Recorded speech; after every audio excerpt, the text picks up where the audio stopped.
My name is James Stillwell. I'm the Community Development Co-Director for Harvard Alumni for Climate and the Environment. We've got a nice full agenda for you today and looking forward to digging into some of our general catch-up points. And then also we'll have lots of breakout rooms and time for discussion and time to get to know each other all better.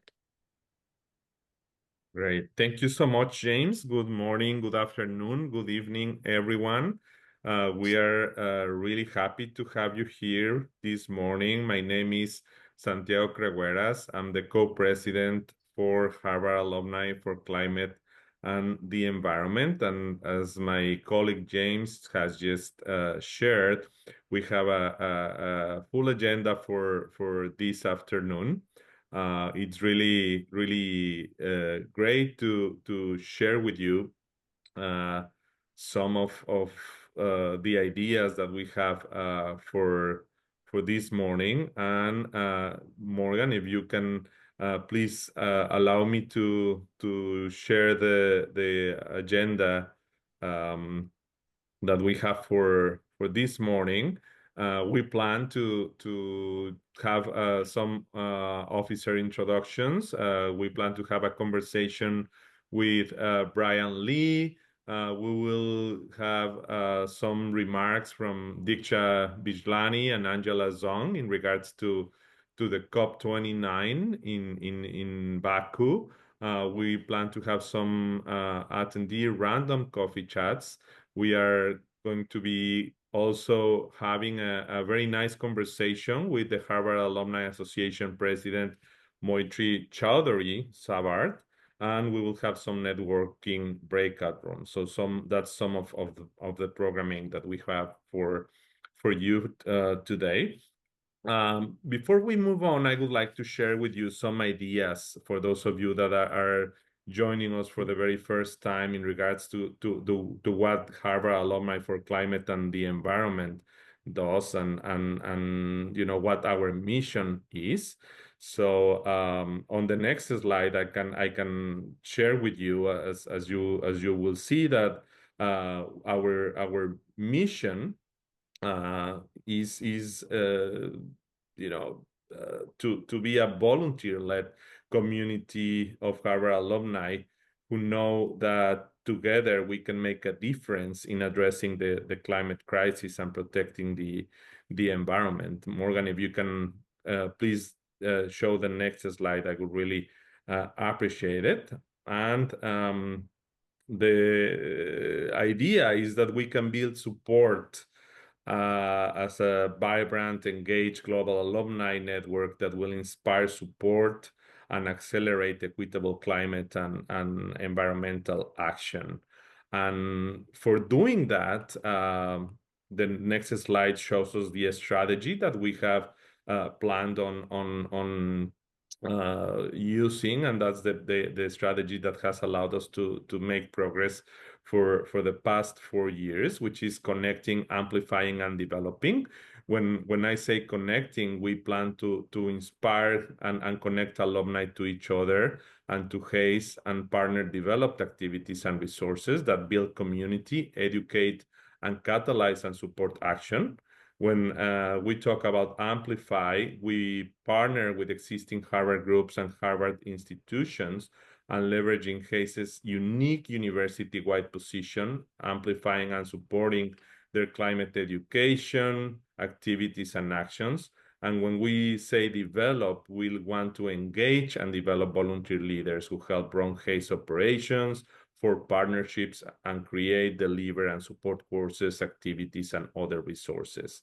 So as I mentioned earlier, HACE builds and supports a vibrant, engaged global alumni network that will inspire, support, and accelerate equitable climate action.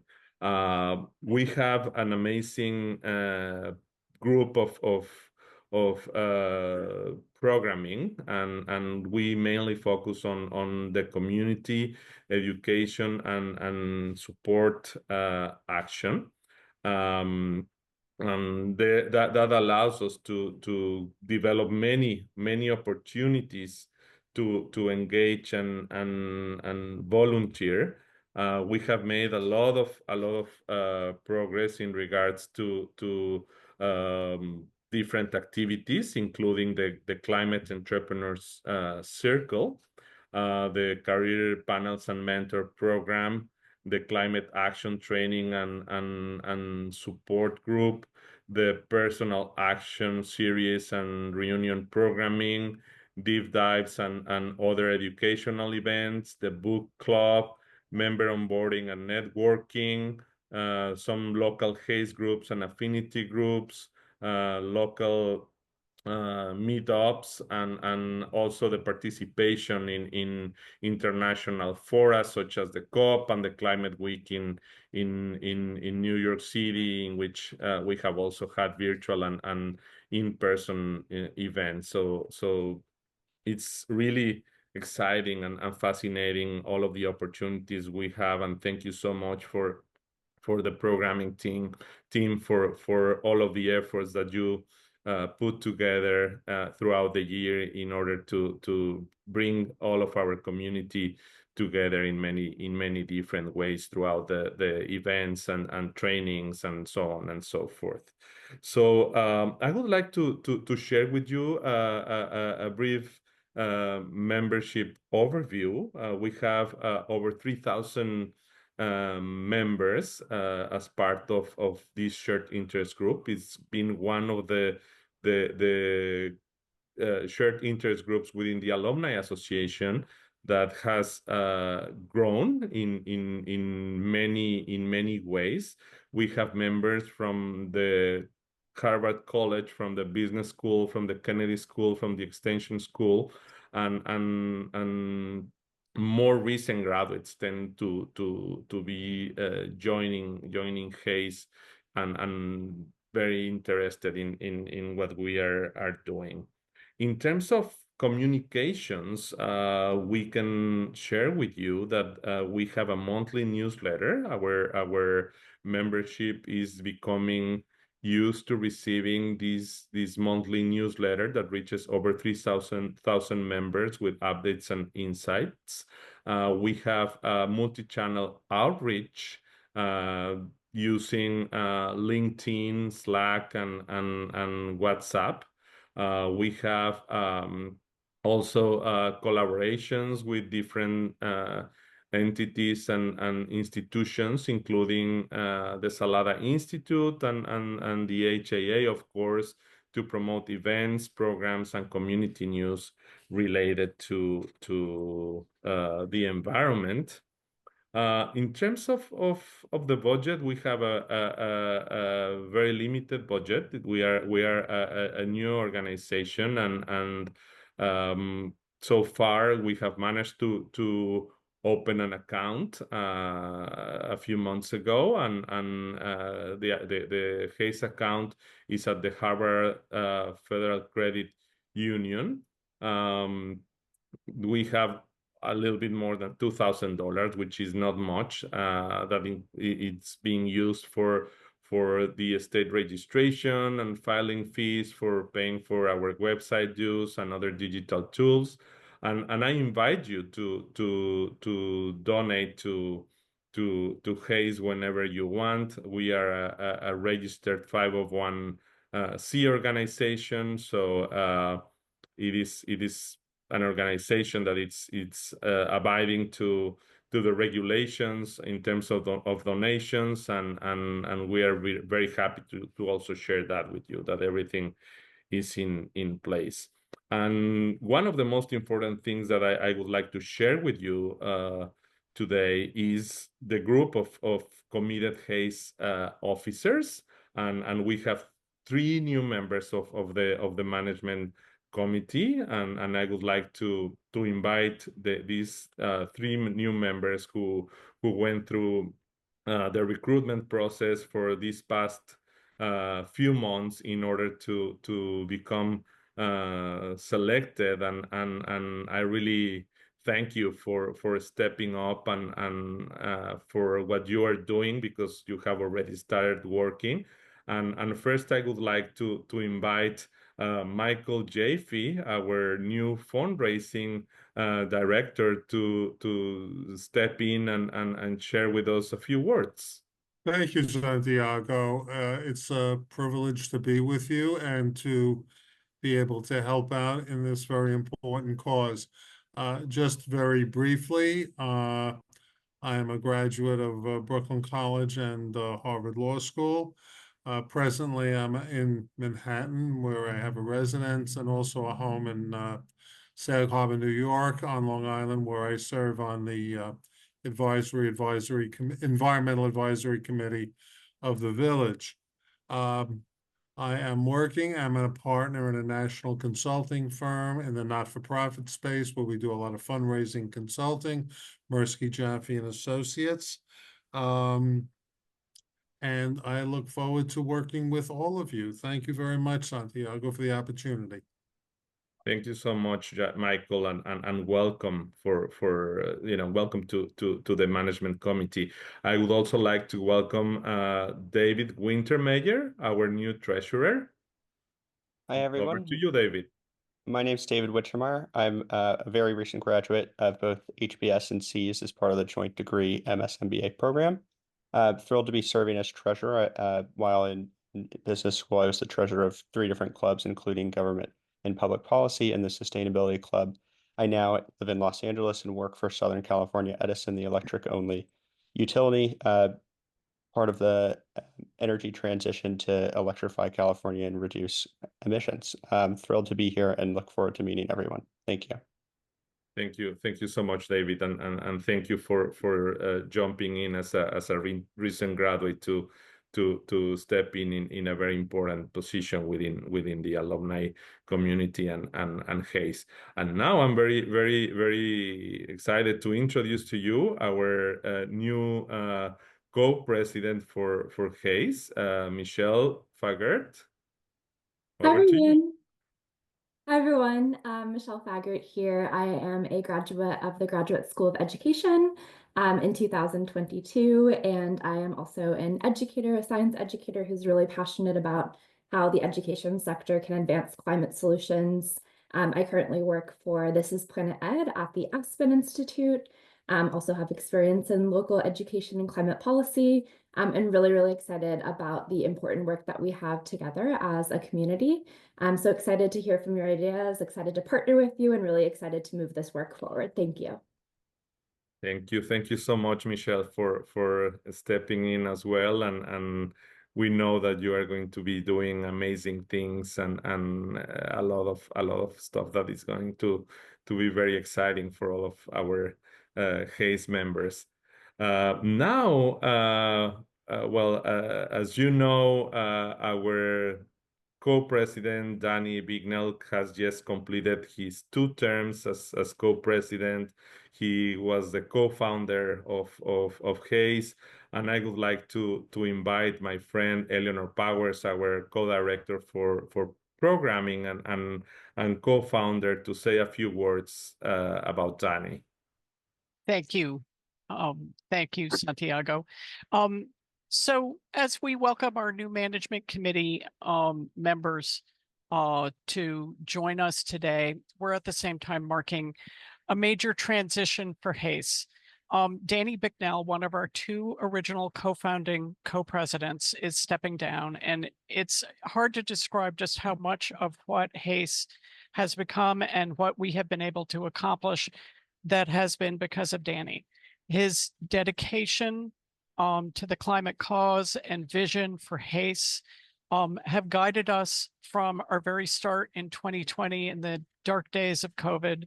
And he's been a tireless and gifted leader, inspiring and helping each of us to do our very best, which is a real accomplishment in a volunteer organization where everybody is working full out to begin with. So we thank you for everything that you have done for each and every one of us, as well as for HACE. And it's with deep gratitude that we wish for you all the very best in your new role with HAA. And we hope that this means that you will stay nearby and involved with us. Thank you. Well, thank you so much, Danny. I'm deeply grateful for the incredible individual you are. I have had the privilege to work with you.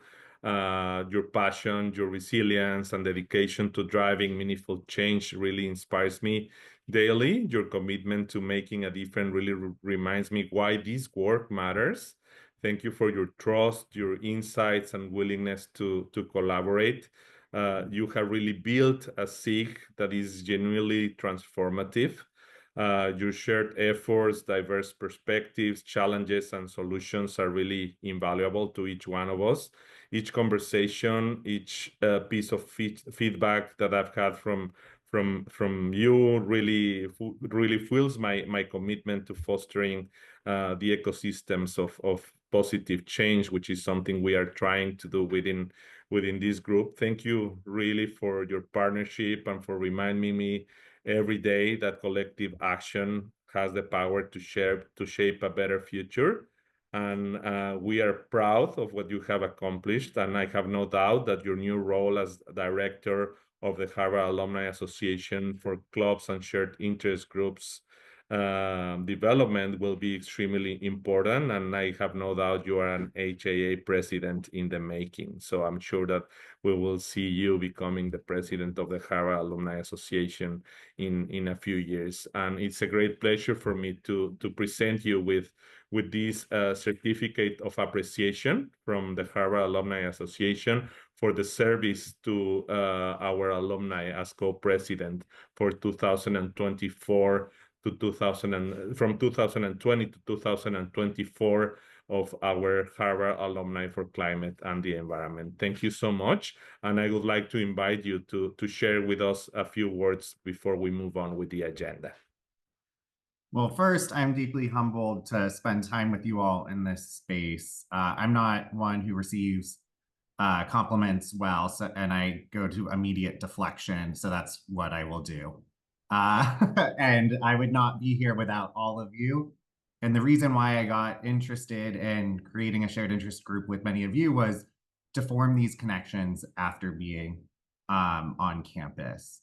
And one of the things that motivates me is that we get to actually establish deep connections with people who we never spent time with on campus, but have the shared university connection.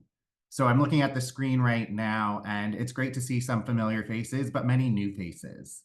And I think that's the power and potential of creating a network around climate and environment, especially when it seems like our international, national, and local environment and climate challenges keep on growing. They're ever more dire, and it feels like the deck is constantly stacked against us. But the reason why I, again, am connecting virtually with you all is because I otherwise would not be online with so many people who are dedicated to this cause, that are rooted in their communities and their organizations, and just want to do something that is better than the status quo or better than the norm in whichever way that they can. And I think that's the promise of this organization. That's the promise of each one of you all. And that's why I am so grateful to be able to find you all to dedicate some volunteer hours to try to do something that's better than what we have so far. So thank you all so much. I'm incredibly excited to see what the new officers will be able to take forward with you all. And the last message I'll say is that even if you aren't an officer, this is an entirely volunteer-led and volunteer-driven organization.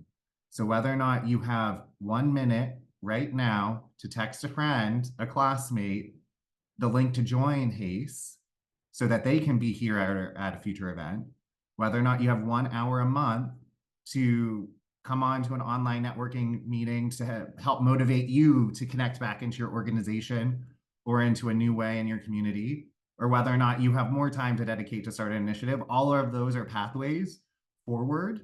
And we welcome, and I imagine the new folks will also welcome whatever level of involvement you have to connect. So again, deeply humbled, so grateful for you all. And you all just kept me going through the pandemic. You all kept me going through election cycles, and you all will keep me going through this administration transition in the US as well. So thank you all. Well, all of our gratitude to you, Danny, and thank you so much for what you have done and for what you will be doing for HACE and for the alumni community. So we'll continue with our agenda, and it's a great pleasure for me to give the floor to my colleague Eleanor to introduce Brian. Thank you. So it's my pleasure to introduce Brian Lee, who is Harvard's Vice President of Alumni Affairs. He's been in that role since 2018.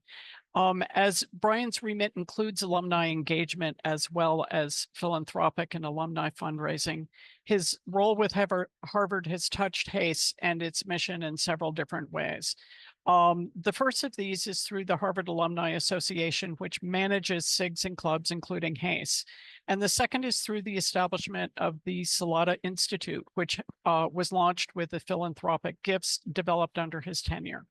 So Brian joins us today to talk about Harvard's commitment to climate and environmental sustainability and to share upcoming plans for the Salata Institute. Welcome, Brian. Thank you very much, Eleanor. It's a pleasure to be here with you today. I also would like to thank Santiago, and I would like to thank Danny and Michelle. Welcome to your new leadership role. But the remarkable accomplishment in a relatively short period of time to create such a vibrant, motivated, effective, shared interest group is impressive and much appreciated by everyone. So on behalf of the president, Alan Garber, and our provost, John Manning, and myself, I just want to extend my gratitude to each and every one of you for keeping this critically important topic front and center, and for pushing forward within the Harvard community and believing deeply that the Harvard community, Harvard faculty, students, staff and alumni have a critical role to play in solving this terrifically challenging and vexing issue. So thank you for all of your energy and activity. We're deeply grateful for alumni who make room in their lives to continue to engage with Harvard and to mobilize, activate, and energize the Harvard network in service to worthy causes. None more worthy than this. Danny, I saw someone describe you as a legend in the chat, and so I want to thank you for the legend and for the beginning and for your efforts in causing this to come into creation with fellow officers and management committee members. So I was, Santiago and I had a chance to chat a little bit, and he had encouraged me to cover a range of topics, including possibly some of the things that I talked to the Harvard Alumni Association Board of Directors about a couple of weeks ago, which included the challenging year that we have just been through and what the implications are for that. Also, some about fundraising and philanthropy. I'm happy to touch on that. But if you'll permit me, I think I'd like to focus on an update on the Salata Institute and the Harvard Climate Initiative, and really channel what I've actually been in conversation quite recently. You should be aware this remains front and center for the leadership of the university. In fact, Jim Salata was invited to address the Harvard Corporation on Monday. I was present along with other senior leaders across the university to hear Jim give an update after a wonderful and strong start, but with so much ahead of us. So let me do my best to channel Jim, but also President Garber and Provost Manning, to talk to you a little bit about how we're seeing the nature of the opportunity, how and why we feel Harvard is uniquely positioned to have impact here. And then in a question and answer period, I would be happy to talk about any topic, whether it's related to climate or the environment or not. So let me just get started. So let me just say that the aim of the Harvard Climate Initiative, and I think you're all well aware of this, as implemented through the Salata Institute, the concept is for Harvard to emerge as a global leader in developing innovative ideas that lead to real-world climate solutions. That, in a nutshell, is what we're focusing on. It's the belief of Jim Stock and many across Harvard that among our peers, Harvard is best positioned to draw on science and engineering and evidence-based analysis to inform real-world decisions that reduce emissions and save lives. I'm inspired every time I hear Jim Stock say those words, and he says them frequently. You know, I think the unique contributions of the Salata Institute and of Harvard in the field of climate and sustainability is our ability to create world-leading teams working on big, defined climate problems in a way that produces both innovative scholarship and real-world impact. That's the vision that Jim Stock has for the Salata Institute. And the Salata Institute has done a terrific job of convening amplifying and I think of putting front and center all of the possibilities that are before us. On the topic of Harvard and how it's uniquely positioned, Jim would say that other universities are trying to do this, and all universities should and must be actively engaged. There's room here. The problems are so big and so challenging. There's room here for many. But in particular, Jim has a sense that we can do it better, and there are a couple of reasons why he feels this way. First, we have world-leading expertise across the fields needed to have real-world impact. For example, law, policy, business, health, the sciences, and engineering. Other schools can do parts of this, and some institutions do parts of that extraordinarily well, but none of them have the breadth of strength, and all of these areas are needed, in effect, to address big climate problems. And I think the second point Jim is fond of making is that through our faculty and alumni, we have deeper networks in the world of climate policy and practice than our peers, and are, frankly, far better connected in these spheres than other peer institutions. And then third, given the previous two strengths, we can collaborate with others, but we can still be in a position of leadership. So that's how Jim frames this. And I think a lot of us within the university find that exciting, highly motivating. The past couple of years, as the Savard Institute has been up and running, they've been a very successful proof of concept that we can, in fact, bring together the faculty across the university. We can have them work on significant real-world climate problems, and we can make meaningful progress, both in research and in the terms of real-world impact, which really is Jim Stock's principal focus. Immediacy and impact are top of mind for Jim and for those who are driving forward in our strategies. A key part of their success is that the faculty and the students, we've seen ample evidence that they truly want to work together on climate problems across disciplines, across schools, because they have a sense, I think we all intuitively understand that by doing so, they'll be more impactful.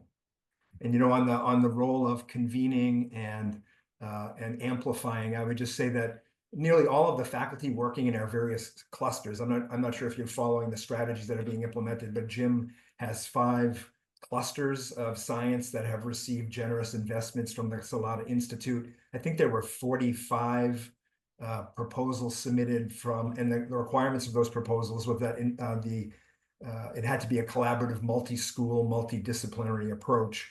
But those clusters that were started 3 years ago, before that, very few faculty members had collaborated. Many had literally never met.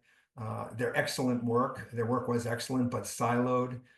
And the broader knowledge of their work and impact really extended beyond their narrow areas of expertise. So to accelerate and to amplify, I think there's a lot of proof extant at this particular moment that the Savard Institute is doing a critically important job that hadn't been quite easily done or even possible prior. By putting deep expertise together, we have created and grown teams of researchers and students that we believe are making key contributions. So on a going forward basis, that Jim has 3 goals, and I'm working in partnership. My colleagues, I should just underscore, by the way, that climate and sustainability have unambiguously been at the top of our fundraising agenda from the time of Larry Backow's presidency, and it continues to be among the highest fundraising priorities for the entire university, both raising funds for the Savard Institute, which plays that critical role, but also each of our schools have excellent dedicated centers, institutes, programs that have a profoundly positive impact in this sphere. And we also continue to drive on raising funds for school-based programs, in addition to the Savard Institute, which is created as an interfaculty initiative, which has some meaning. I can get into that, but I don't think it's necessary. Anyway, the university's goals, and really in order to take these initiatives that I've been talking about to the next level, there are 3 things that we need to be focusing on. Number 1, significantly increasing the number of faculty and the number of PhD students working on climate through coordinated hiring consistent with a university-wide strategic plan. Second, we have an obligation to enhance support for research, especially the cross-disciplinary research that's typically not supported by federal funding institutions.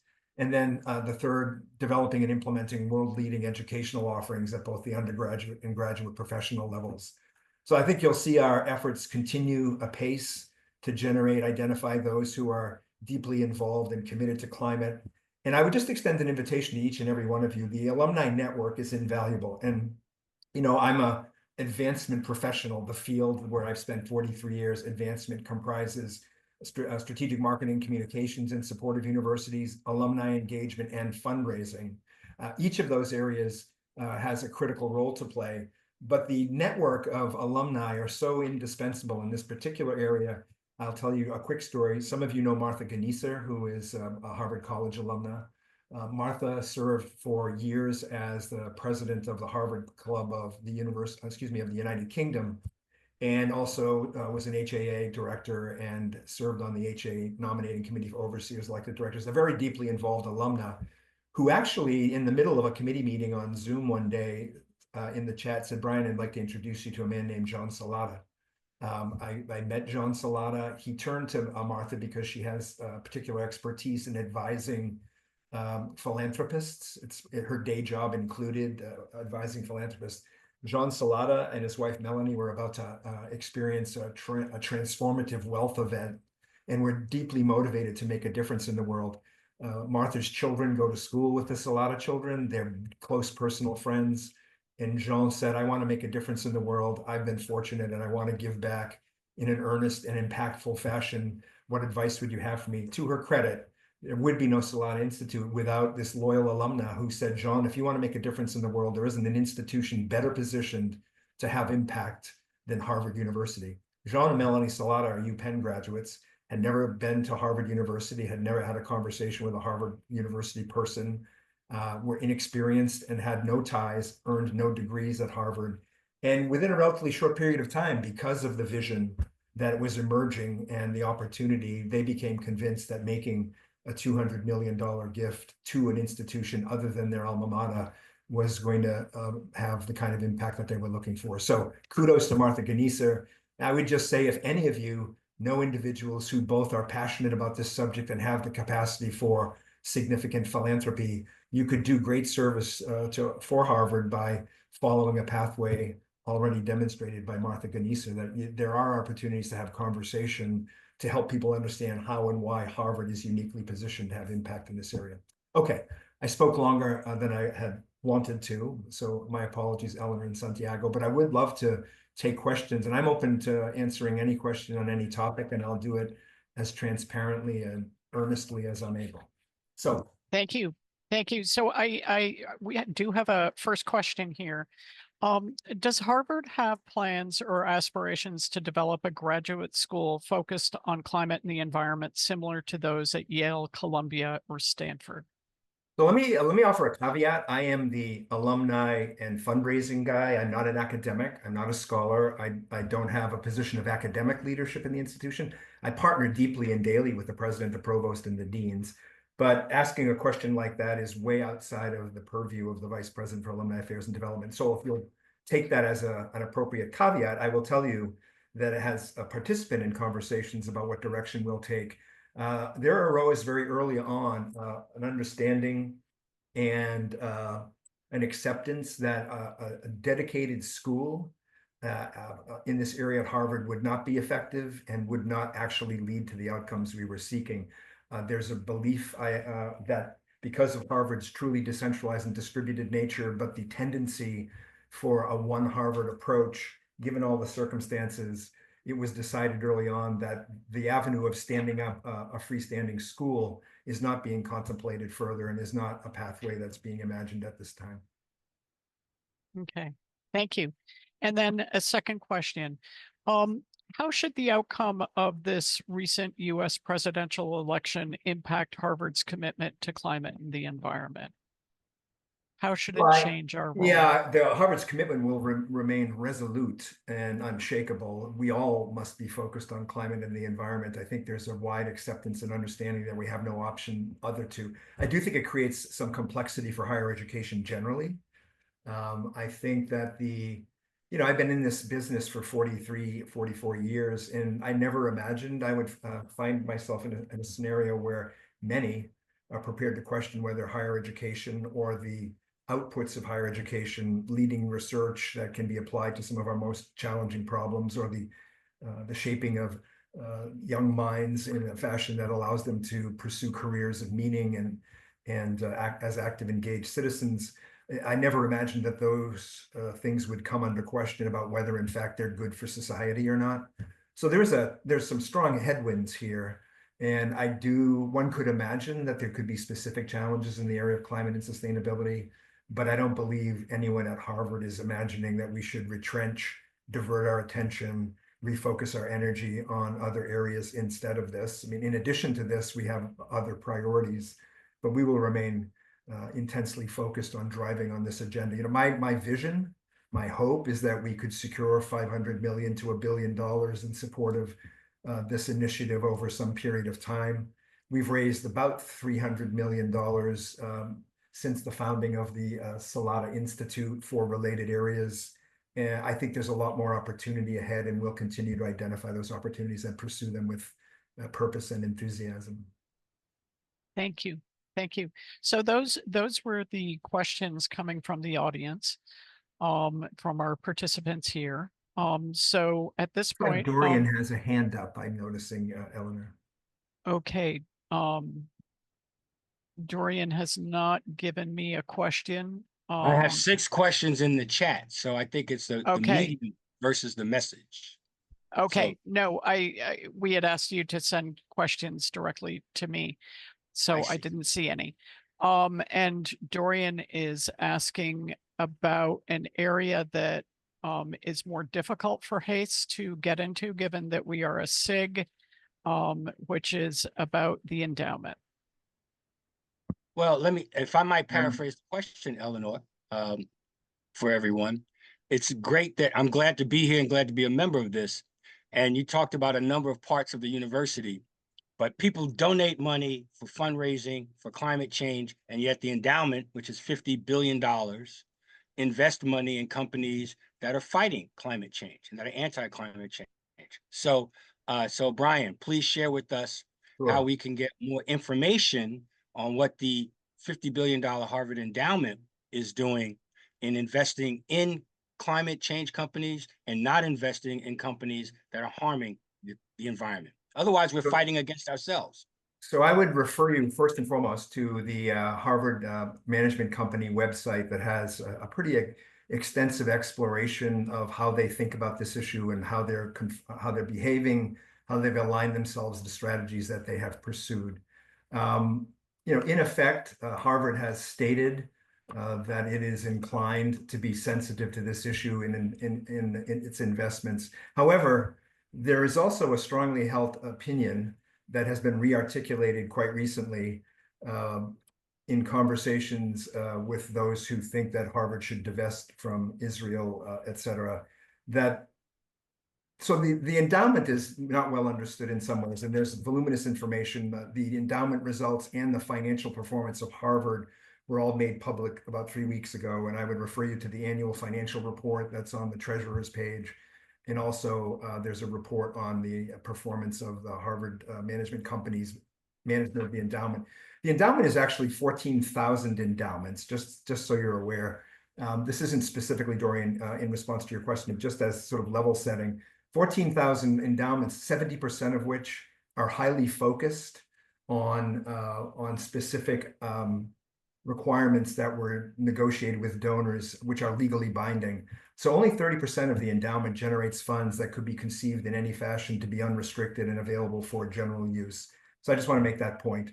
At the end of the day, endowments are also invested in with a couple of things in mind. And I think one of the most powerful concepts that overrides many other concerns is intergenerational equity. The concept that the endowment should be invested and should be managed to preserve the purchasing power so that Harvard students and faculty 300 years from now have equal benefit from the financial resources that have been garnered over time. The endowment, in some sense, represents the cumulative philanthropy of our alumni community stretching back centuries. They nurture and steward that in a way that builds that endowment to preserve its opportunity to have sort of inflation-adjusted impact commensurate with what it's doing today. And that obligation, in some ways, outweighs the Harvard Management Company's preparedness to take strategies that they think are going to suppress the return in a way that's going to cost future generations. I'm not the perfect person, Dorian, to ask about this. I have a familiarity, I have adjacency to it. I don't have any responsibility for the endowment or its investment, but we could follow up with additional information for this group, and we could dedicate a session at some point if you want to have a conversation more in depth about this. Thank you. I look forward to putting that together and having HACE take the lead on organizing that with you, Brian. And just for the record, I don't agree with the part about, from a financial standpoint, that it dilutes returns. That's part of the myth that needs to be overcome, but we'll discuss that at the next time and let this conversation move on. Thank you, Dorian. Thank you, Brian. Thank you for your questions, everyone. And now we're going to transition over to William Jensen Diaz on the HACE Management Committee, who is going to introduce the next portion of our meeting today. Thank you very much. Thank you, Eleanor. Thank you, Brian, for the candid explanations, and welcome all to this part of our agenda. We are going to discuss the events of next week, which is the COP. We have two great speakers. We have Diksha Bijlani and Angela Zhong. They will kind of explain us what is going on with the COP from the perspective of the COP, and as well from the perspective of how people that is not in the negotiations can actually intervene or can actually make their voice heard. As Eleanor said, my name is William Jensen, and I am the Community Development Co-Director of HACE, graduated from HKS last year, and now working for the World Bank. So without further ado, Diksha, please, the floor is yours. Thank you so much, William, and I've really enjoyed the conversation so far. And before I actually move into COP, I just want to say a big thank you to Danny. I think his community building efforts here, I mean, honestly, everything that's happening in the political sphere around the world, not just the US, although what happens in the US impacts the rest of the world as well, makes it all the more important for us to hold on to communities and do more and more community building so that we are not isolated and we don't feel all alone in the things that we are fighting, especially something as existential as climate change or biodiversity loss. So I think it's extremely important that we hold on tight to all the communities that we have and work day in and day out in strengthening them, because these communities will be the ones that actually make impacts in the real economy. As much as we think that, you know, politics is the make or break, it's actually, you know, what people do in their communities on a daily basis and how they show up for their community. So just to say that, and I'm happy to be part of the HACE community as well. Now on the COP, this year is going to be a very make or break COP, and I know that I came last year on the same event, and I said that was the most important COP. But I think this year is the most important COP because it's what they're saying, the finance COP. Just to recap, you know, what happened in Dubai last year in COP28, which was sort of the report card COP, which is global stocktake COP, is that for the first time ever, even though it seemed obvious to all of us and should have been done decades ago, for the first time ever, parties agreed to transition away from fossil fuels in a just, equitable, and orderly manner. They set global targets on tripling renewable energy, doubling energy efficiency. They set a target to halt and reverse deforestation by 2030. There was a loss and damage fund that was adopted for the first time with over 700 million in commitments, which is obviously very small when you compare it to the needs. But the fact that that political conversation moved at all was quite historic, actually. And since then, until now, the fund has been established in the World Bank with all its conditionalities. It will have direct access for communities. It wouldn't be like the traditional World Bank system. It has had 3 board meetings. Philippines, it's going to be hosted in the Philippines, which again is pretty brilliant. And it's already appointed its executive director. So it's moved pretty fast. And obviously, we now need to have it start disbursing to countries. But I think that what happened last year with loss and damage showed us that there is sort of still faith in this multilateral process to move forward. Now, what we are faced with this year is something that is even more stark, and just a few hundred millions is not going to cut it. As you all know, there are 3 pillars. It's ambition, a means of implementation, and loss and damage. So on the ambition side, what we are faced with is that the new round of the nationally determined contributions by countries are due by February 2025, which is next year. Now, these NDCs, which are called NDCs 3.0, are actually, they're being dubbed as the most important document of the century. And the reason for that is that if you actually add up all the current NDCs, they put us on a path of warming. I think somebody is unmuted. Did you put a lot of tomato?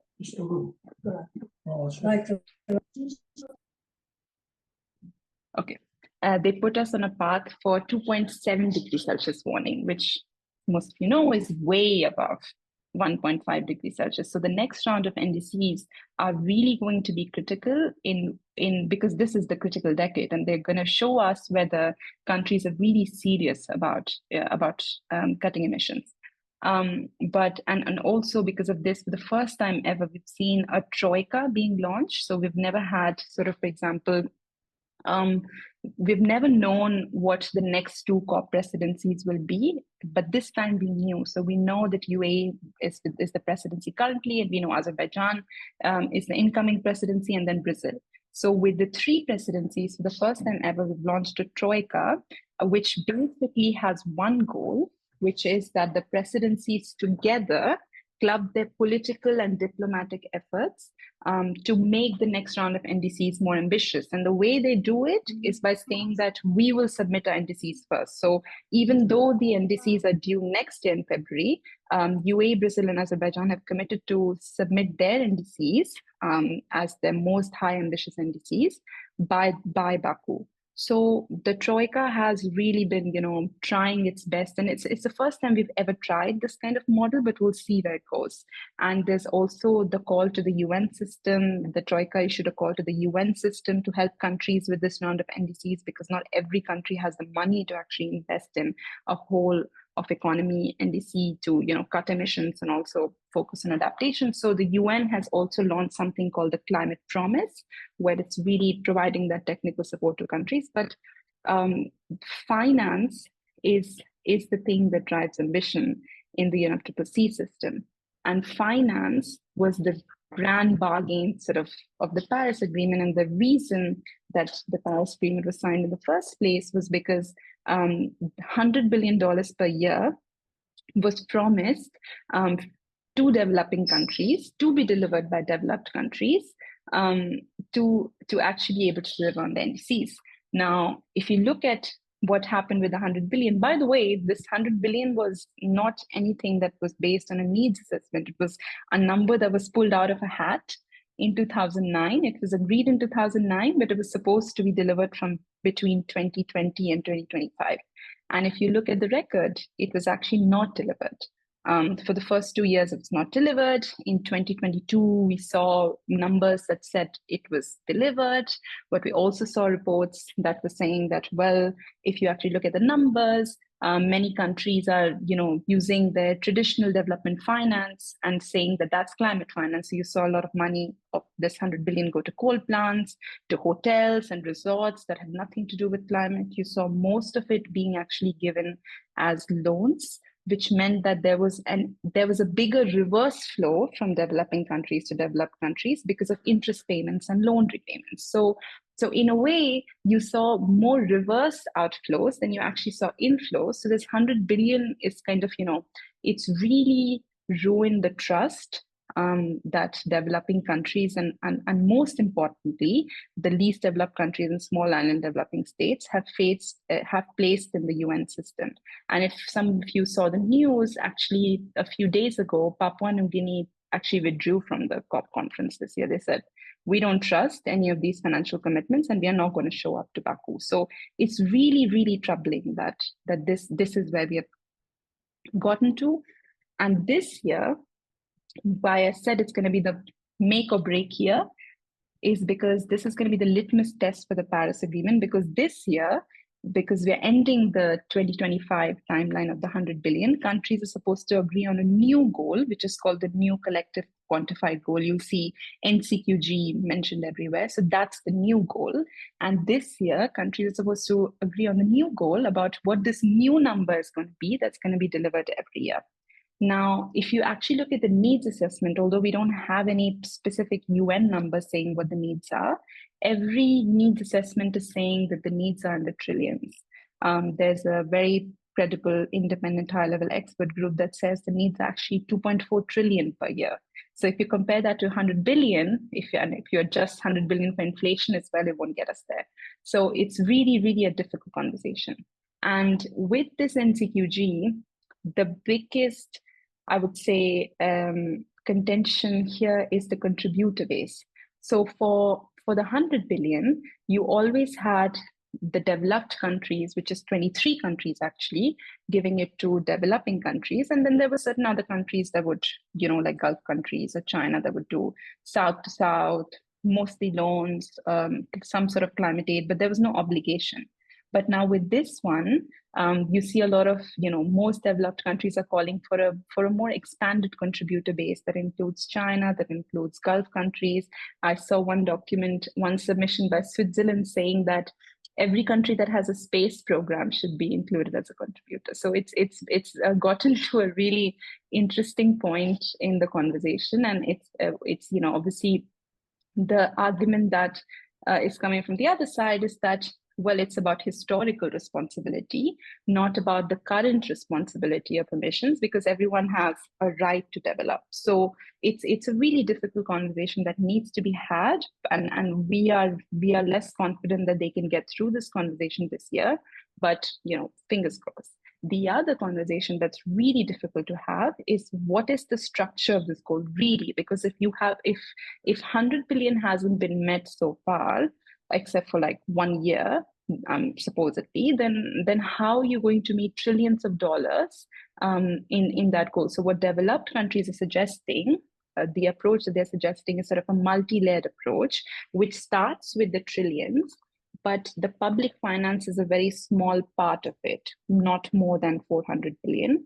And that 400 billion can be delivered in a way that then mobilizes more private finance, which will also come under the trillions, and then it would also include the domestic resources that countries can mobilize from their capital markets and so forth. So it's really, that's the approach that they're putting forward, but it's really contentious because developing countries are saying that we cannot trust that the private finance will flow, and we also cannot trust that finance from our domestic capital will be enough to meet the trillions. So it's really difficult. And then some other countries, mostly, Prime Minister Motley of Barbados, have suggested that we should actually, why don't we rely on other innovative sources? So if you impose a very, very small levy on aviation, if you impose a very, very small levy on shipping, if you impose a wealth tax only on billionaires, if you impose a very, very tiny financial transaction tax, all of this together, there's been assessments done that would get us into hundreds of billions. So a lot of countries are actually pushing for these innovative levies that actually are implemented in a progressive way that don't hurt the most vulnerable, but actually they're even a way to redistribute wealth. So, but obviously, with the UN Convention having a more, every party has to agree for something to go through. There are a lot of wealth havens and offshore countries that are tax havens that are opposed to this, especially hubs that are aviation hubs. Like, there are so many aviation hubs around the world that are completely opposed to aviation levies as well, even though what they're proposing is like a very small levy on business class and first class tickets. So it's an obvious issue in all of our eyes, but what's obvious to us never really moves within the UN system, and it takes decades for it to move. So, it's yet to be seen what happens. And finally, another issue is the timeline. So developed countries want the new goal to begin 10 years from now. So they want in 2035 to start delivering the trillions, whereas developing countries want them to start, not later than in the next 5 years. So that again is another issue, because where does the finance come to actually implement the indices that will be due next year? So it's a really difficult conversation that COP needs to have this year, and it's really going to be the make or break. There is some hope, because we've seen a draft negotiating text that has come out that that shows that the African group has called for 1.3 trillion, the Arab group has called for 400 to 500 billion in concessional finance. But it is in the text, so we will see sort of how that progresses. But this is something that all of you need to keep your eyes on at this COP and see how countries resolve this. Another thing that merits mentioning, and I'll close with this, is that the presidency of Azerbaijan itself is leading some initiatives this year. So you may have seen that they are actually launching this climate fund that is gonna that's gonna be fossil fuel levies as opposed to go into the fund. So it's voluntary signing up by fossil fuel companies and countries that are fossil fuel states to put a percentage of their profits into the fund, which will then be deployed to, for loss and damage, and also in more catalytic ways to create markets in developing countries. So that's another thing to watch out for, like whether they get actually any of these voluntary, I mean, they have signed up, which is in itself a big thing, but whether they get any of these companies to sign up or not. And the other thing that they have pushed for is a global energy storage pledge. So we saw the tripling renewable commitment last year, and this time they're complementing it with a 6 times increase in energy storage capacity by 2030, which actually, if committed to, can actually make a big difference too, because energy tripling renewables needs to go hand in hand with investments in grid, investments in energy storage. And the other thing that they are pushing for is more climate finance going to SMEs. They're also pushing for a pledge to reduce methane emissions from organic waste. So some of these presidency initiatives, I think it's worth watching out for this year and seeing what kind of commitments they actually receive.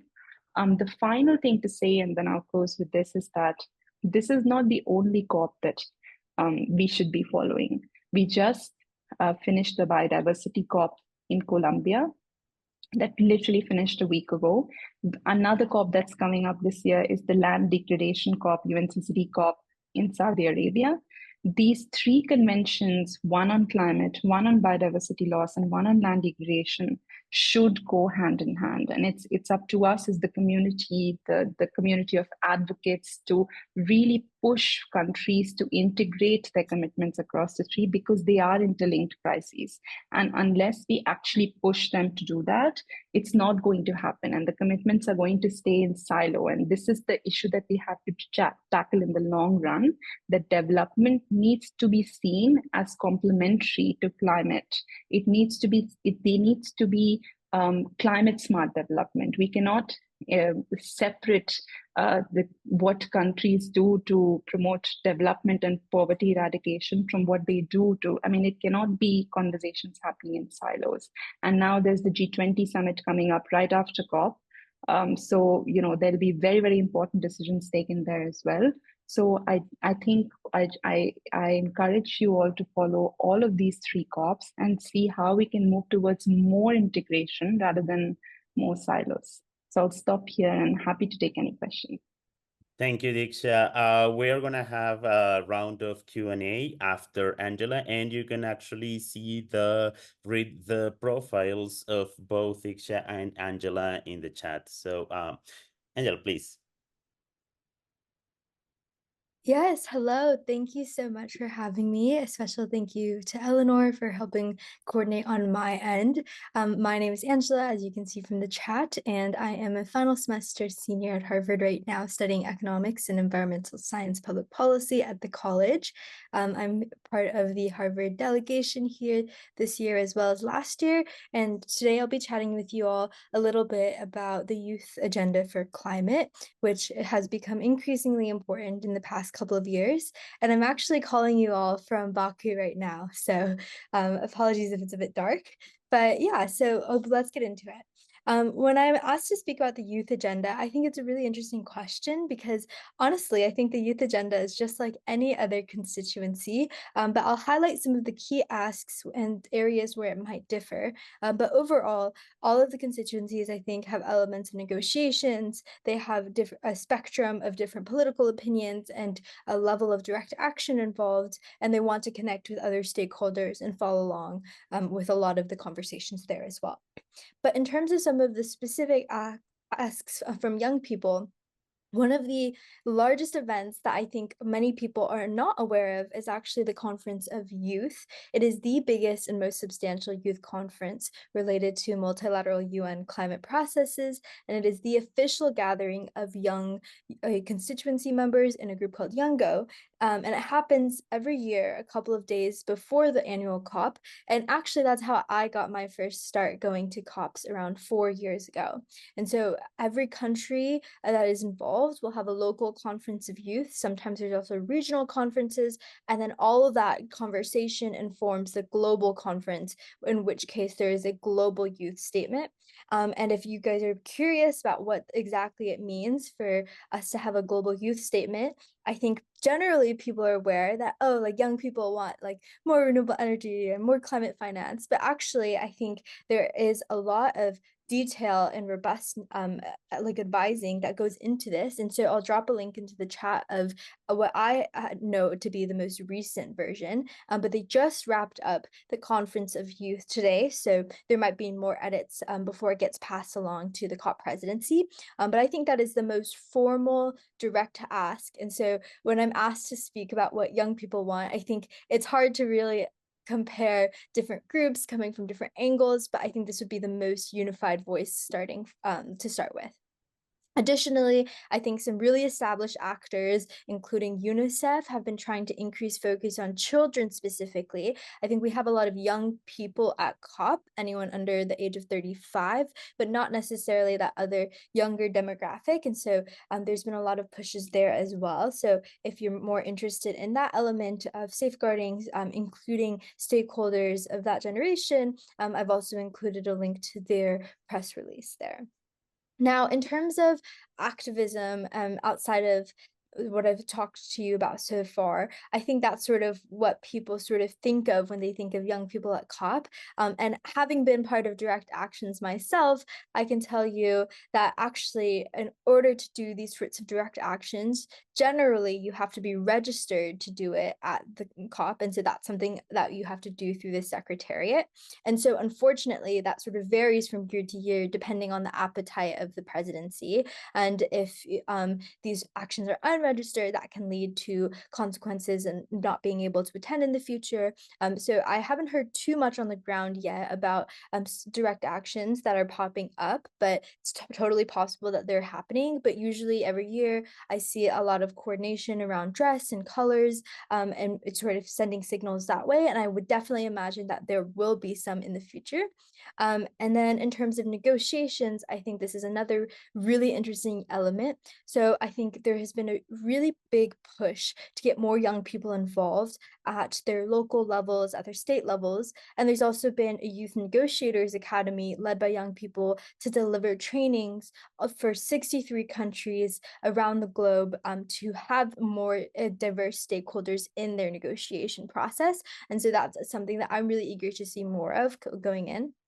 And then finally, I think that, as I mentioned earlier, young people also just want to follow along, understand how diplomacy happens, and be skilled in navigating this multilateral arena so that in the future, when we're in spaces of decision-making power, we can incorporate some of these elements that we're seeing now and improve upon these processes. And in the final part, I'll talk a little bit about ways to engage. I'll try to keep this pretty short. Coming from the United States, some of the young people are really interested in following the US State Department's newsletter, which anyone can sign up for. So if you're curious more from an American perspective, I would definitely encourage you all to look there. And then also there's a lot of more informal WhatsApp and Signal group chats to coordinate bilaterals for US youth and things like that. And so I've been privileged enough to coordinate one with my mayor, the mayor of Austin. And then we've also had bilaterals with the Assistant Secretary of State at the time, Monica Medina, as well as the head of US negotiations, Trig Talley, where we were able to ask off the record questions and also put forward our youth statements and try to incorporate that voice into the decision-making process. And so that's how we sort of envision that sort of influence happening in that sort of US level. And then internationally, I just wanted to highlight again that Youngo is the main youth constituency. Of course, there's also other constituencies like the research constituency that also maybe leans more younger. And so there's a lot of cross collaboration and pollination. Both spaces are very open. So if you're just curious about what the features are, then you can definitely just follow along with the newsletters as well and support in various ways. But that doesn't mean that there's not other international youth groups going. So I'm with one this year that works specifically with the South Korean Ministry of Foreign Affairs. So I'll be leading some events at the programming of the pavilion this year there. But yeah, so that's a little bit about where I sort of think young people sit in the conversation around COP, and super excited to answer any questions, engage with anyone who is going, and thank you so much again for having me. Wow, thank you, Angela, and thank you, Diksha, for your presentations. So I received the 2 questions, so I'm gonna ask you the 2 questions together for the benefit of time. So I think that the first one is directed at Diksha, and it's about the loss and damage fund and how this is going to be disbursed and integrated for the countries that were requesting this, which is a kind of a hot political topic. And for Angela is if you can describe more about these international networks beyond Youngo and how these groups are interacting. I can start. So for the loss and damage fund, one of the big wins was that although donors only wanted to host it at the World Bank, and the World Bank cannot do direct access. By direct access, I mean they can only lend to governments. They cannot actually lend to communities or civil society or indigenous people directly. And so what was one of the conditions imposed on the World Bank is that if you host this fund, you are meant to make an exception, and through the money that's in the loss and damage fund, you are supposed to support direct access. So that we are hoping that the timeline is that by Baku, by COP29, the loss and damage fund is supposed to be operationalized in the sense that it's supposed to start disbursing and accepting applications for projects and so forth. The other important thing to know and follow, and anybody who is youth advocates and otherwise, please, you need to advocate for loss and damage to actually be included under the new goal. So currently the new goal only supports the 100 billion or whatever decided for the trillions. It only supports mitigation and adaptation, and loss and damage has been traditionally a separate element, even though it's also finance. So it's really important to include loss and damage as a subcategory under the new goals, so that over time it can create, a replenishment cycle with other new goals agreed, and it becomes an obligation for developed countries to put money into it, which currently is not the case. They want it to be voluntary, and if currently the fund has 700 million, that's going to go in no time, and so the fund is going to get empty very soon. So I think it's really important for all the civil society, youth, indigenous people that are going to be at Baku and otherwise to actually advocate for loss and damage to be included under the new goal, and so that the commitments, their new pledges to the fund, and that they can actually be, replenished year on year. Super, thanks. And well, I think I have an additional question for Angela, and besides what I said, is what do you think is going to happen if the US government pulls out of the Paris Agreement and, after the election this week? And the second one is how to motivate more the young constituencies around the world precisely to join these efforts. Yeah, lots to talk about. Thank you so much for all the questions and engagement. So I'll start with the first question, which is around how do these young networks sort of engage with each other? I think similar to maybe more established networks of nonprofits, of startups, etc., the youth constituency going to COPs are very, very diverse. So even within the Harvard student delegation alone, we have people working on natural gas startups. We have people who are have backgrounds working with international nonprofits who's putting forward the negotiations. And so with this really diverse set of skills and backgrounds, these international youth organizations often have different focuses. So like one might focus on climate education, others might focus on climate translation.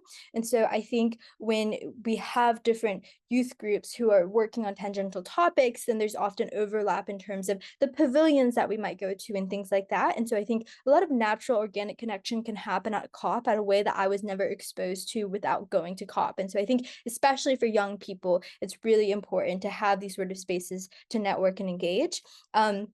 And then the other part that I'll note is that I think one phenomenon that I think happens across the board with a lot of like climate related nonprofits and other advocacy grassroots campaigns that are starting to get off the ground is that there's like a limited amount of funding, right? And I think that that is also not unique to the youth demographic. However, I do have a concern that because a lot of the youth demographic is more reliant on these sources of like grants and funding and also like attention and social media presence, that there might be more room for competition within this space. And that's something that I've been really worried about throughout my 4 years going to these types of events. And I think that this is just natural in the sense that there is a limited amount of resource, but I really think that honestly, there could be more collaboration within youth groups. And I definitely don't think that that's a hot take. But I think the way that the media puts it, there's often a couple faces of a movement. And so I think that's something that the youth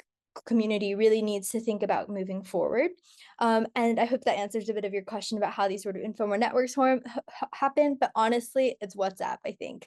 And then as for the other questions about the Paris Agreement, pulling out of US leadership, I definitely think a lot of young people around the world are already really engaged in climate and trying to follow along with everything that's been happening there.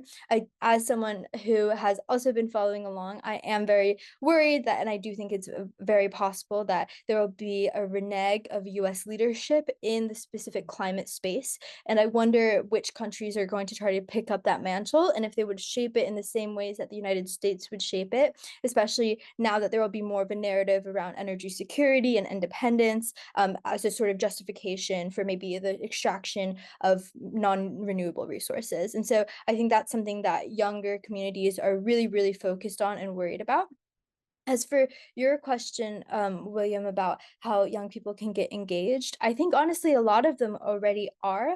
I do also think that those who are probably most affected by climate change are the ones that have the least ability to access these spaces. And so I've been really admiring groups that have been actively focusing on giving accreditation to the Global South, as well as small island developing states, etc., to really elevate those voices, because I think that there's so many barriers to going to COP. I remember my first year, I literally did not have a place to stay, and I shared a bed with someone I met off of a WhatsApp group that I had never met before. And so I think that this sort of community happens, and I was very lucky, but unfortunately, like I, as like a fluent English speaker and things like that, still faced a lot of these challenges going. And so I think that a lot of governments, for example, can do a lot more on this, because oftentimes they are much less restricted on their badging and other funding sources as well. And so I think that that might be one way that young people are more able to engage outside of like the local conferences and more at these multilateral events. And then I also briefly see there was a question about the main challenges for these people in getting involved. So I think that sort of helps answer some of those barriers specifically for COP as well, along with the initial context that I was hoping to give around sort of the competitive nature of like grants and media attention. But all that is to say that I am so in awe of the number of young people who turn out every single year to COP. I think it's absolutely inspiring. I think anyone at COP should definitely visit the children and youth pavilions. They sometimes go by different names, but generally there is a space where young people can convene, and you can just see the energy there. I think you can see how many people are just chatting, they're laughing, they're enjoying themselves, but they're also highly motivated to making sure that this COP every year is a success. And I think when ministers, when decision makers pass by, they're also influenced by that sort of energy. And so I really encourage more young people to get involved and elevate the ambition that can come out of these events. Excellent. Well, thank you. Thank you for your answers. Thank you for your presentation. And thank you for the questions as well from the audience. And just to remind you, we have a WhatsApp group for the COP. Please join if you are going, or if you're interested in receiving like updates and news. And now it's the time to pass to Matt. So Matt, please, and thank you very much for being here.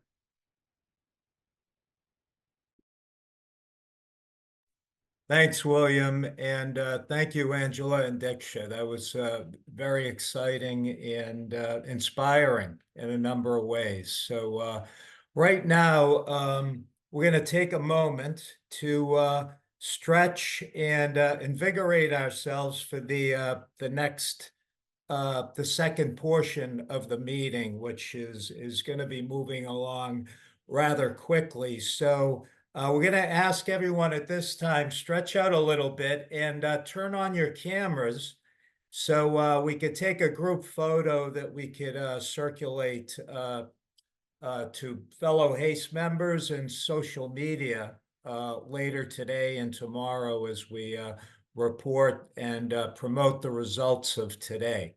So we've also seen that people have shared their LinkedIn and contact information in the chat. Please continue to do that. And it's great to see that we actually, you know, I connected with people last year and they're on the call this year as well. So I think, Morgan, you're going to be taking some photos of us. So hopefully everyone or most of us have our cameras on and you can take those photos.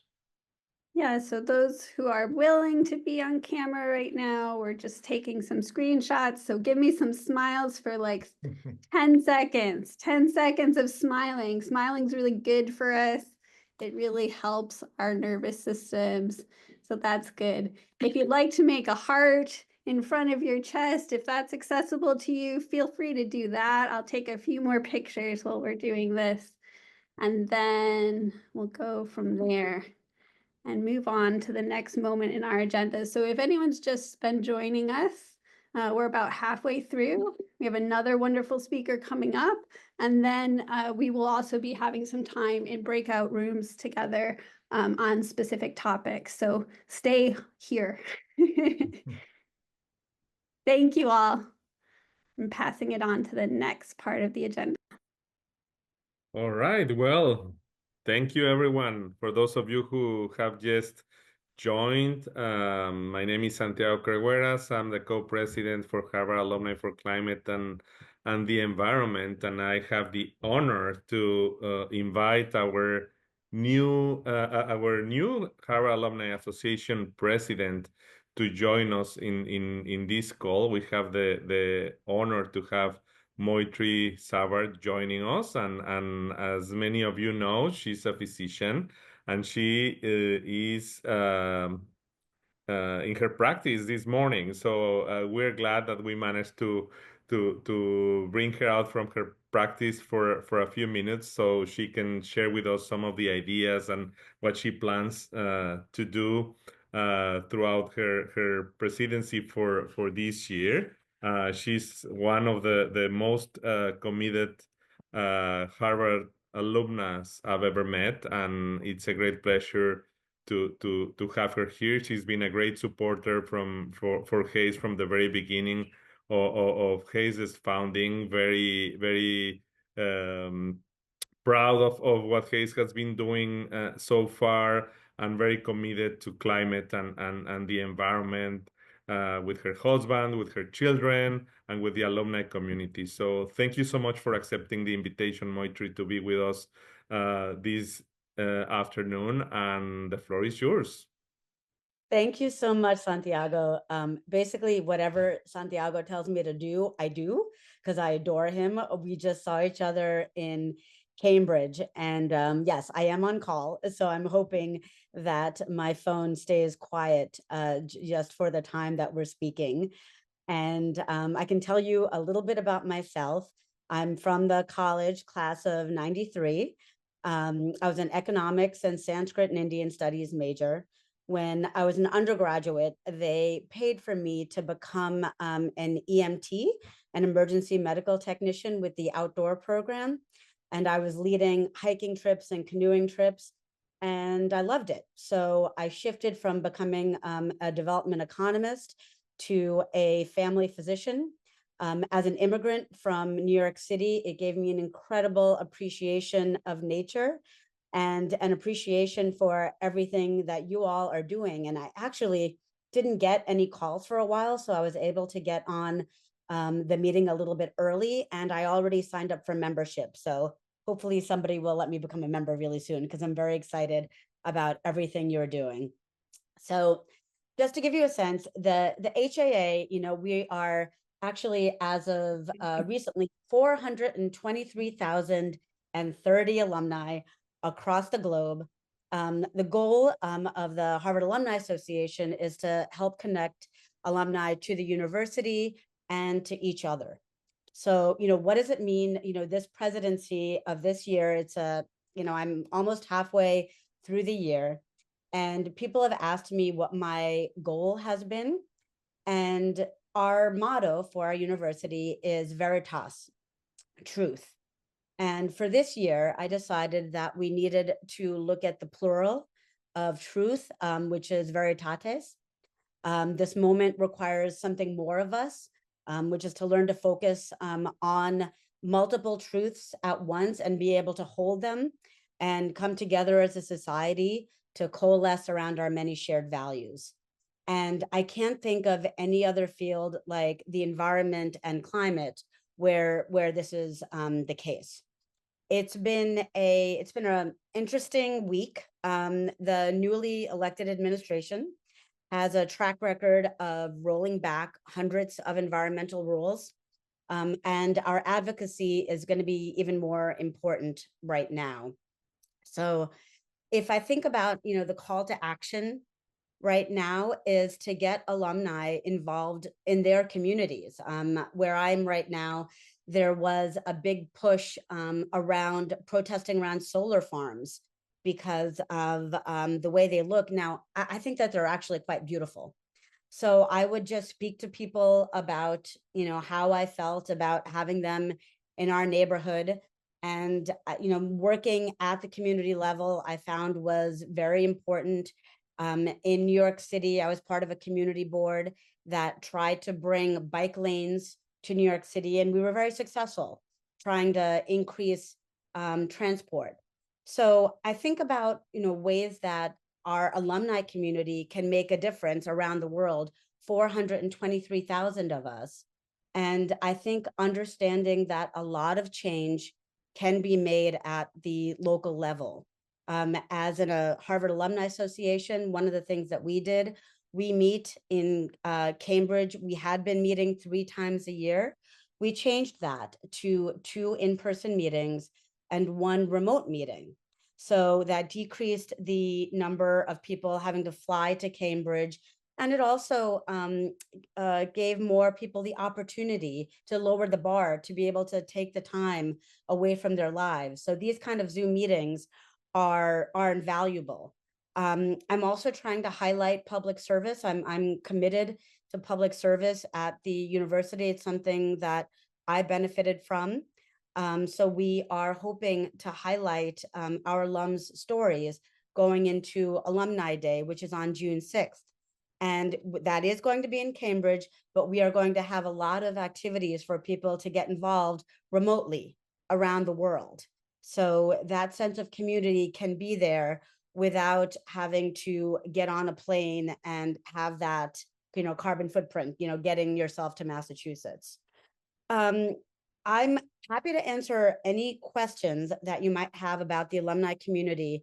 I was recently watching Jon Stewart. I don't know if you know, he's the host of The Daily Show, and he was in conversation with Heather Cox Richardson, who's a professor of history at Boston College. She also is an author of a newsletter called Letters from an American. It's free. It's a wonderful newsletter. And one of the things that she said is that people are wrong to say that we have no heroes left. Just as they have always been, they are all around us, choosing to do the right thing no matter what. So just by being here involved in this network, in this community, you are all heroes. And thank you for the work that you are doing. I'm so excited to now become a member of this community. And I look forward to spreading the word about this to all 423,030 people.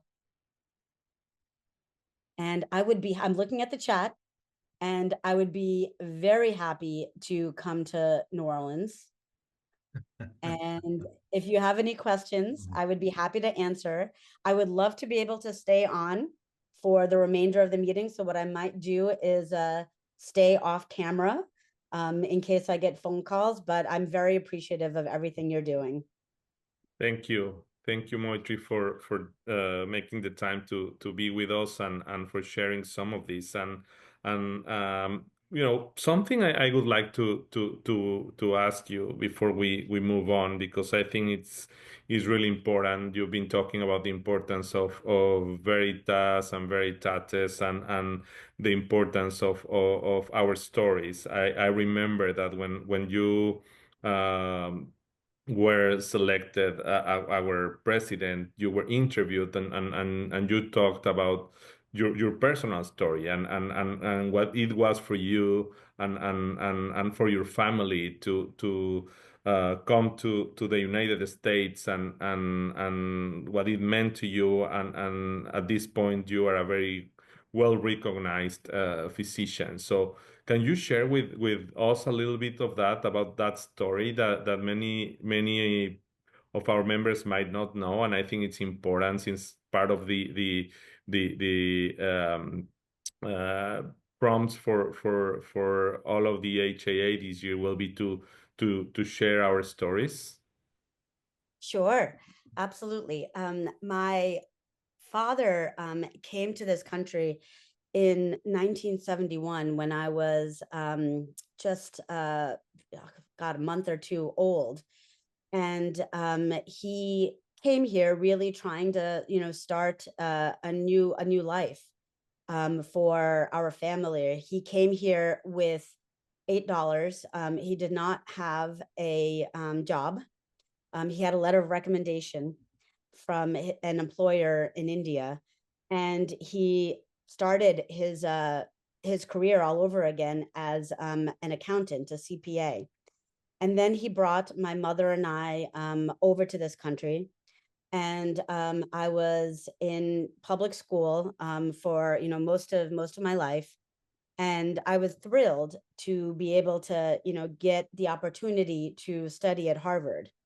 And when I was there, I benefited from a public service fellowship, and it was called the Lamont Public Service Fellowship. And I realized that one of the things the university did is it gave everyone the opportunity and the obligation to serve our communities. And that is something that I hold very dear to me. And I think that actually, if I think about the alums I've met all over the world, is very committed. People are very committed to this. They've realized that they've been incredibly fortunate to have the education that we have had, and whatever they can do to improve the lives of those around them. I think that that's really important to our alums. And of course, climate and the environment is always at the top of the list for things that people want to do for their communities. So thank you. Thank you, Moitri. One of the other questions that we have for you is the importance of the relationship between health and climate and the environment. Can you share with us your take on that, please? Sure. I was recently speaking to one of your members, Roger, I think you pronounce it Shamel, about how, as a family physician, in any given day, I routinely am speaking to my patients about exercise and how important that is. And one of the things we talk about is how they're getting to work, in New York City. What options do they have?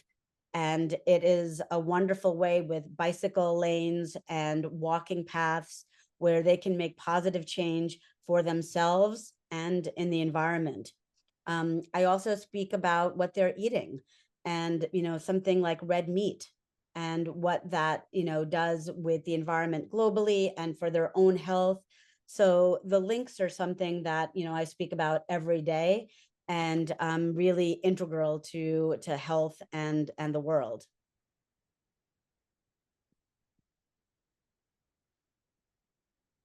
Santiago, you're muted. I'm sorry. One of the other questions that comes to everyone now is based on what has been happening in these past few months all over the world with climate change and what happened recently this week. What do you foresee to be the future of this agenda for our country, for the world, since as we all know, this very well relates to what is happening, and it's really important to hear your ideas and your thoughts in regards to that, because you are our president. Mm-hmm. So yesterday, in addition to listening to Jon Stewart and Heather Cox Richardson, I was on a Zoom with Marshall Gans. Santiago, you and I are big fans of his and his work in storytelling at the university. And I am a naturalized citizen. I was born in India, and I changed my citizenship at the age of 21 when I was a senior at Harvard. I had actually lived in India for a while, and although I love the country, I decided that I was very much an American. And one of the things that Marshall said yesterday is, there are a couple of things that you can do, and one of the biggest things is fight. And Heather Cox Richardson said the same thing. But what's different now is we did not know a lot of what was going to happen in 2016. I was just looking at a New York Times article recounting, this is from January of 2021, recounting the 100 initiatives that were environmental initiatives that were rolled back under the Trump administration in 2016 to 2020. So in many ways, we kind of know what's going to come. And these kinds of groups like HACE and other communities that can mobilize and bring people to the forefront to be like, this is not okay. We are not going to we know that this is going to be happening with you gutting the EPA and not signing the Paris Accords, and these communities are going to have to mobilize and fight.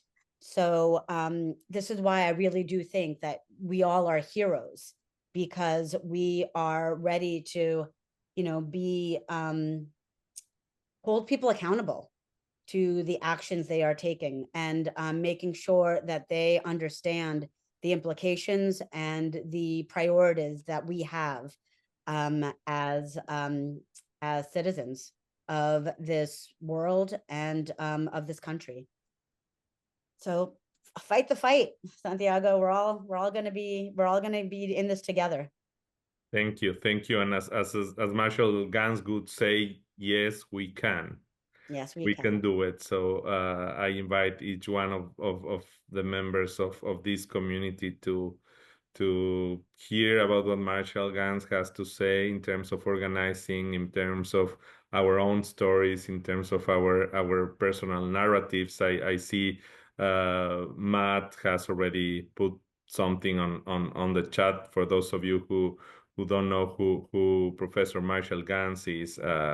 Well, you have the link there to learn more from here.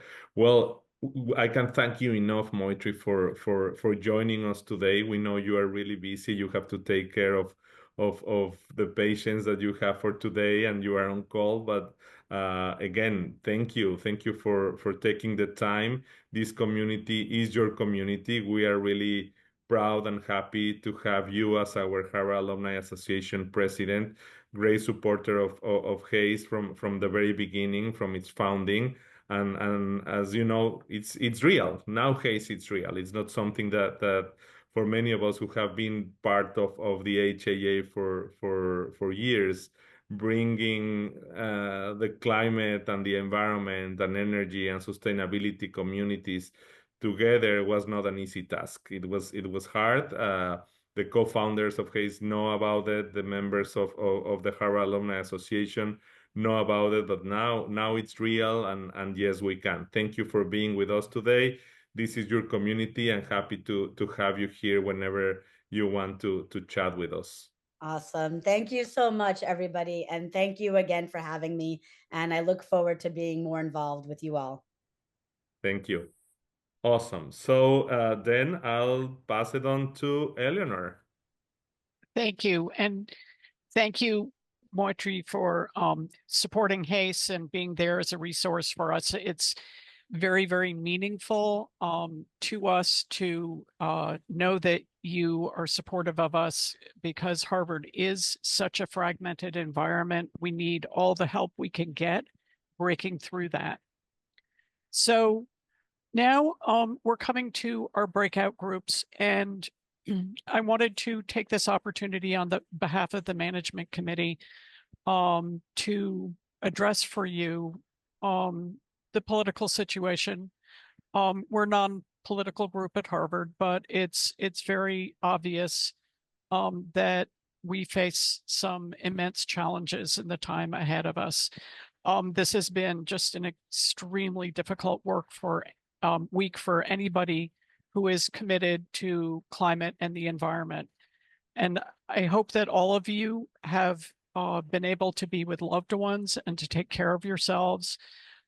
We are all going to have to find courage and faith to move forward and to continue fighting, knowing that our path is much more difficult and less certain.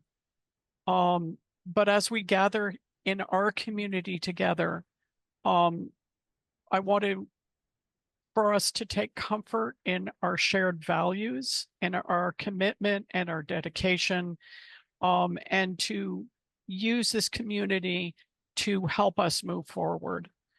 So as we do that, we'd like to take the time in our meeting today to brainstorm about how HACE and you as part of HACE can help us support the community as a whole. We're going to go into some breakout rooms based on areas of interest, and we're going to detail those for you. We've got an extra breakout room that Morgan is going to be managing back here outside of the breakout rooms because she can't leave the breakout. She can't leave to go into a breakout room because she's managing Zoom for us today. So her breakout room is going to be on faith and mindfulness.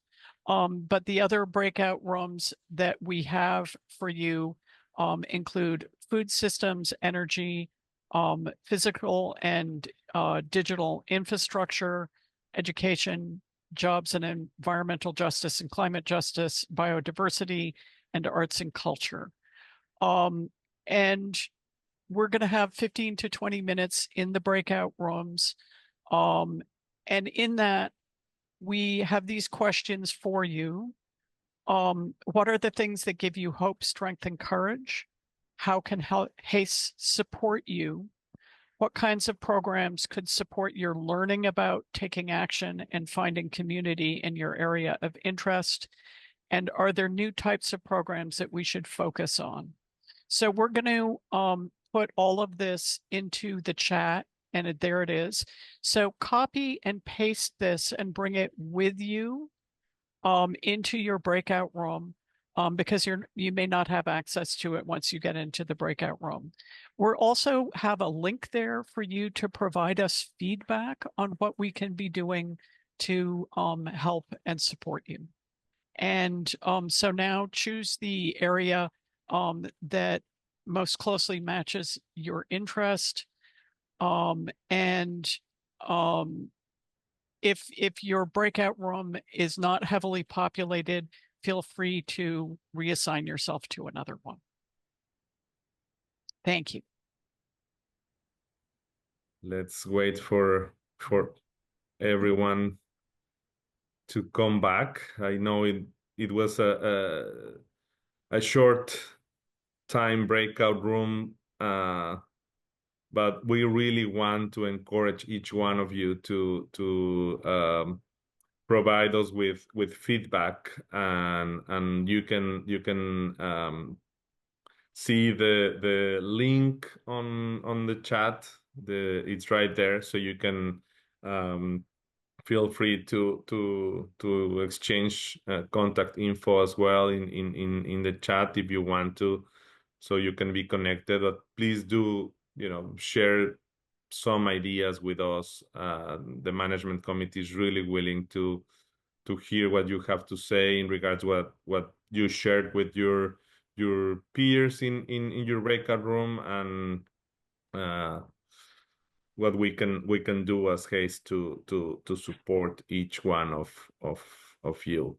So we are almost coming to the end of our program for this meeting. I would like to also invite Michelle to be spotlighted, our new co-president.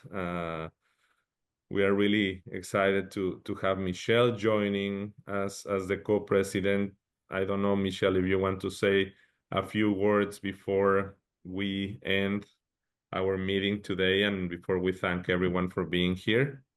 Yeah, sure. I can't reiterate enough how excited I am to join this amazing community, and I've already begun to hear so many fantastic ideas, and there's so much momentum, and so I really look forward to better understanding the role that I can play in making some of things happen and providing the supports that all of this amazing work kind of needs to be taken to the next step. And, I'll also note that given the national context, this emphasis on these local and regional bright spots and policies and procedures that are already happening and how we can kind of share these across the network. That's something that I'm particularly interested in, and I've heard a lot of energy and interest in that as well. So I just love the optimism and the hope that these initiatives are happening at the local and regional level, and again, look forward to amplifying them, increasing them, and really building our momentum as a network. So thank you so much for this amazing opportunity, and I really look forward to this challenging but rewarding work ahead. Yeah, and some people are asking what's Michelle's role, because they missed it. Michelle is the co-president of HACE. We have two two co-presidents. I'm one of them. I'm ending my term next year, and Michelle is starting her term this year, so she will end her term in 2026, unless she is reelected and is willing to stay for another term like Danny did. Anyways, I can't thank the management committee enough for all of the effort that they have put into making sure this meeting is a success. Thank you, each one of you, for making this happen. Thank you, Michelle. Thank you, Danny. Thank you, Eleanor. Thank you, Danesh, Morgan, William, Matt, James, Al, and I hope I'm not missing anybody's name, for all of your support, for all of your effort. And thank you, Michael, of course. Thank you, David. Thank you, each one of you, for joining this annual meeting. It's been a great pleasure to have you here, and you will be hearing from us soon. There's a commitment for organizing the meeting that Brian offered to organize, so we will be putting that meeting together, and Dorian has also offered to support us in the organizing of that meeting based on his previous leadership roles within the alumni association and groups as well. He has been part of the Harvard College alumni, for the HBS alumni, and many other clubs in different capacities. So happy to have him on board as well for supporting the organizing of that meeting with the authorities. And well, I hope you have a wonderful weekend. We have a long weekend here in the US and a wonderful time. Thank you for your participation, and we will see you soon. Thank you so much.